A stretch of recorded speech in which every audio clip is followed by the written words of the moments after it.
Hello students, you are most welcome to MSS English classes. I am Parul, your tutor, and this is the second chapter of poetry for class 10th UP board students.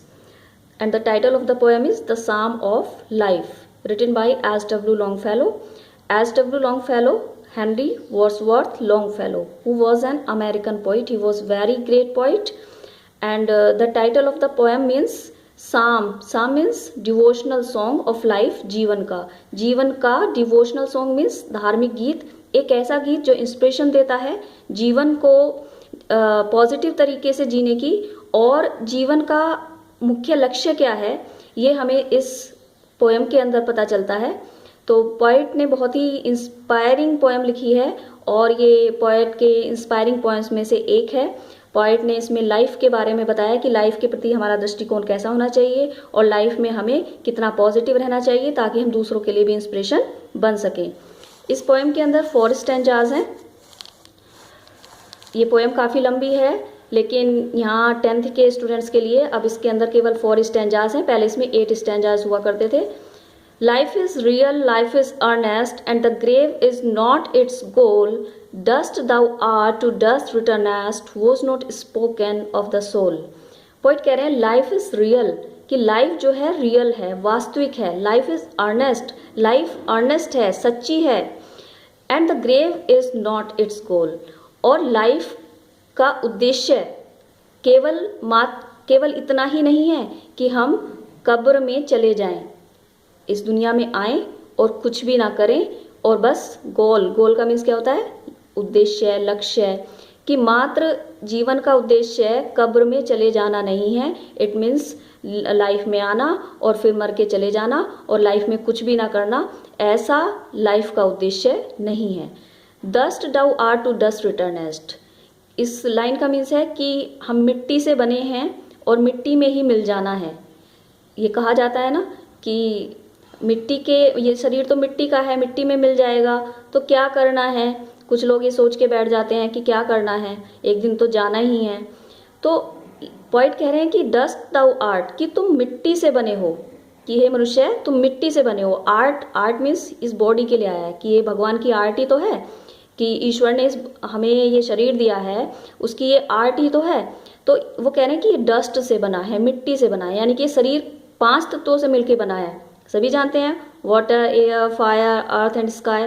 तो ये 5 तत्वों से मिलकर बना है जो इसी संसार के हैं और कैसे हैं, नश्वर हैं। तो ये शरीर इस मिट्टी से बना है और इस मिट्टी में ही रिटर्नेस्ट, इसे लौट के वापस जाना है। इट मीन्स आफ्टर डेथ क्या किया जाता है, या तो ग्रेव में दफना दिया जाता है कब्र में, या फिर उसको अंतिम संस्कार कर दिया जाता है, जला दिया जाता है। तो कहाँ मिल जाता है इंसान, मिट्टी में फिर से वापस जाके। तो केवल इस जीवन का उद्देश्य ये नहीं है। Was not spoken of the soul, और ये जो बात बोली गई है अभी कि मिट्टी से बने हो, मिट्टी में मिल जाओगे, ये बात सोल के बारे में नहीं बोली गई है, ये बात आत्मा के बारे में नहीं बोली गई है, क्योंकि आत्मा तो अमर है। आत्मा को ना कोई जला सकता है, ना कोई मार सकता है। तो आत्मा के बारे में ये बात नहीं बोली गई है, ये बात इस शरीर के बारे में बोली गई है कि ये जो शरीर है ये तो मिट्टी का बना है और एक दिन मिट्टी में मिल जाएगा। और जीवन का उद्देश्य सिर्फ मरकर कब्र में चले जाना नहीं है, बल्कि कुछ पॉजिटिव करना है, कुछ अच्छा करना है, कुछ इंस्पायरिंग करना है। Not enjoyment and not sorrow is our destined end or way. Not enjoyment and not sorrow means कि लाइफ का उद्देश्य सिर्फ इंजॉय करना या सिर्फ दुख में ही रहना, दुख मनाना ही इसका उद्देश्य नहीं है। इसका डेस्टिनेट एंड नहीं है। डेस्टिनेट का मीन्स पहले से निर्धारित नहीं है ये कि लाइफ में सिर्फ इंजॉय ही करना है या सिर्फ सोरो, दुख ही रहना है। ये कोई प्री डिटरमिन्ड एंड नहीं है, कोई ऐसा उद्देश्य लाइफ का नहीं है, कोई ये ऐसा तरीका नहीं बताया है, कोई ऐसा ढंग नहीं बताया है लाइफ का कि हमें सिर्फ इनमें से एक ही को करना है। क्योंकि life is a mixture of pleasures and sorrows, कि लाइफ जो है वो दुख और सुख दोनों का मिश्रण है। बट टू एक्ट, तो हमें सिर्फ लाइफ का ये डेस्टिनेट एंड नहीं मान लेना चाहिए कि बस इंजॉय करना है या सिर्फ दुख मनाना है, बल्कि हमें एक्ट करना है, काम करना है, कार्य करना है, लगातार लगे रहना है।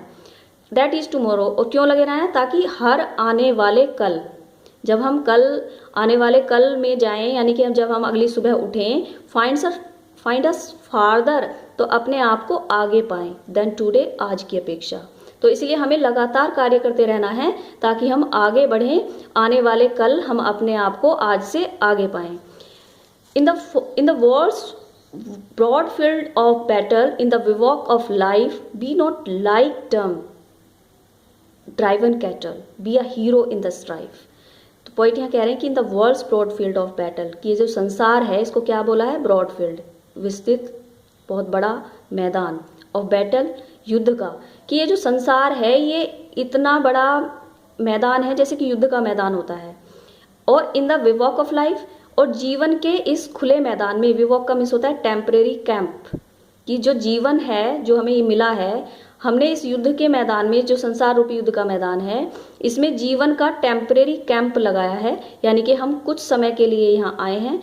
और बी नॉट लाइक डम, तो पॉइंट कह रहे हैं कि हमें जो ये जीवन मिला है जो टेम्परेरी है और एक दिन हमें यहाँ से वापस जाना है, तो हम इस लाइफ को बी नॉट लाइक डम, एक गूंगे रह के, चुप रह के, ड्राइवन कैटल की तरह, जैसे पशु होते हैं और पशुओं को क्या किया जाता है, ड्राइवन किया जाता है, जो दिशा उन्हें दिखाई जाती है उधर ही चलते हैं, वो उन्हें आंका जाता है। तो एक पशु की तरह हम मूक रहकर या चुप रहकर इस लाइफ को ना जिए। Be a hero in the strife, कि पशुओं को जिधर दिशा दी जाती है उधर चलते हैं, क्योंकि वो नहीं जानते कि लाइफ का पर्पस क्या है, लाइफ का उद्देश्य क्या है, लेकिन हमें एक हीरो की तरह कार्य करना है in strife. In the strife means struggle, जो लाइफ के हमारी लाइफ में जो चुनौतियां हैं, जो सफरिंग्स हैं, जो मिसफॉर्चून्स हैं, जो भी हमारी लाइफ में हमें मिलते हैं, उनको ब्रेवली फेस करना है, और जो ब्रेवली फेस करते हैं वो हीरो कहलाते हैं। तो लाइफ को ब्रेवली जीना है, और इस टेम्परेरी कैंप जो हमें मिला है जीवन शॉर्ट में थोड़े दिन के लिए, इसको मीनिंगफुल बनाना है। Let us then be up and doing with a heart for any fate, still achieving, still pursuing, learn to labor and to wait. Let us, अब पॉइंट यहाँ पे कह रहे हैं चलो उठो, आओ चलो, then be up, उठ जाओ, चलो तैयार हो जाओ, and doing, और कार्य करने में लगे रहो। It means continuous रहो, रुको मत।